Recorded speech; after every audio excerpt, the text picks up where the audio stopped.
Hello, friends. Today, let's discuss some useful tips in general English. That is, small bits of grammar which will be useful for filling in the blanks, choosing the right answer, etc. As usually, the question comes for PSC and other competitive exams. So, listen very carefully, practice with me, and also subscribe my video, please. Let's begin with the use of a and an. Now listen here. An hour. It is used like that because we all know H is silent and the first letter begins with O. Ow. An hour. Similarly, an umbrella because it begins with A. But a one eyed man, a university, a European, why doesn't it use an? Why are we using a? Because the rule is that a is used before consonant sounds and an is used before vowel sounds. Now, what are consonant sounds? All the sounds which come out of your mouth with a slight friction, like k, p, t, g. All these things, when it comes out of your mouth, there is a friction somewhere. Such sounds are called consonant sounds. At the same time, when you articulate some sounds, there is no friction at all, like a, e, oo, a. All these things come out of your mouth without any friction anywhere. So it is called vowel sounds. So let us see an R. There it is. R. That is the first sound. H is silent. So when we articulate R, there is no friction. So an is used because it is a vowel sound. At the same time, an umbrella. R. R sound also there is no friction. So it is an and we consider it as a vowel. At the same time, when I say a one eyed man, the first sound is w. W. There is a friction, there is the touching of the teeth ridge and the lips. So, there is some sort of a friction when we pronounce w. So, it is considered as a consonant sound. And so, we say a one eyed man. Similarly, university. That first sound, though the letter is U, the pronounced sound is U. University. University here is a sound which comes out with a slight friction. So we consider it as a consonant and A is used. Same is the case with European, U sound. It causes some friction and it is considered as a consonant. So it is said a European. Next grammar structures have been, has been, and had been.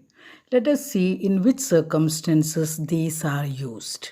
Has been is used for the pronouns he, she, and it.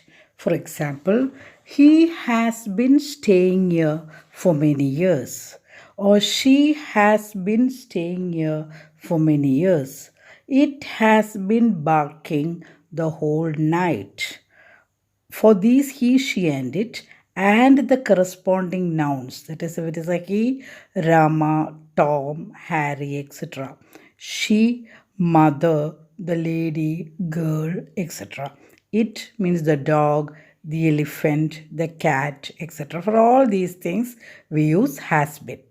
And for all the other nouns and pronouns like I, we, you, they, and the corresponding nouns, my mother and I, the team, etc., we use have been.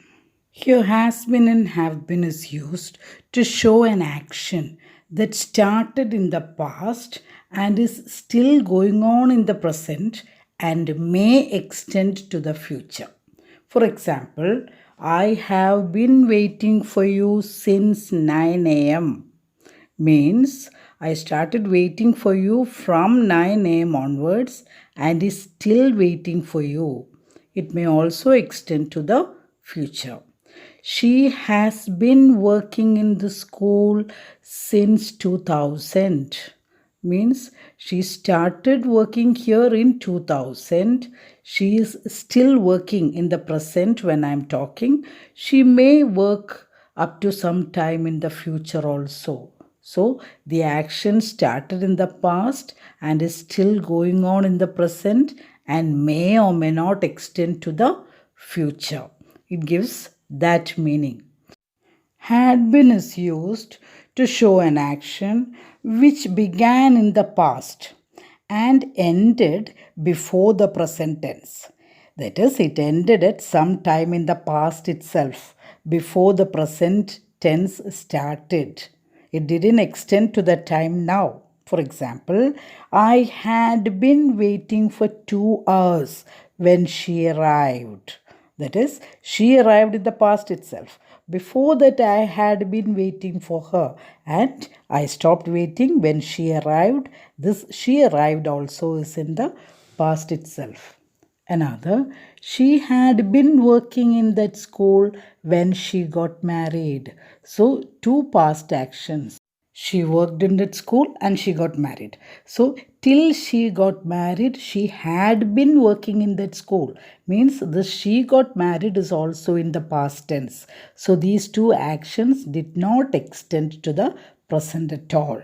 Another one, Tom was overweight because he had been overeating when he was a child. So, this when he was a child is also in the past tense. So, even before that, he had been eating too much. That is why he is overweight. The action did not extend to the present at all. So, I hope it is clear. Our next topic is direct object and indirect object of the verb. Let us discuss how to find it out and what is the difference between both. Direct object receives the action of the verb. That is, when you find a verb in a sentence, ask who, whom, or what to that verb. And the answer that you get is the direct object. For example, she reads English. Reads is a verb. You ask it what, you get English. It is the direct object. They built a house. Built is the verb. You ask it what and you get the answer a house. That is the direct object, or it is called the receiver of the action of the verb. Indirect object, usually it is found between the verb and the direct object, and it answers the questions to whom, for what, etc. And usually it is found as it is considered as a tail or extension of the direct object. For example, let us see. I sent my friend a gift. Here, I sent a gift is the original sentence. And the direct object is a gift because when we ask the verb sent what, we get the answer a gift. Then you ask it for whom or for what, etc. You get the answer my friend. So it is the indirect object. My friend is the indirect object. And indirect objects, usually it is found between the verb and the direct object. Now another sentence. He bought his wife a new home. The sentence he bought, you ask what to the verb bought a new home. So that is a direct object. You ask for whom to the verb bought his wife. That is an indirect object. My mother told me a story. My mother told is a verb. Told what? A story. That is a direct object. Then told to whom? Me. That is a indirect object. We gave him a grand send off.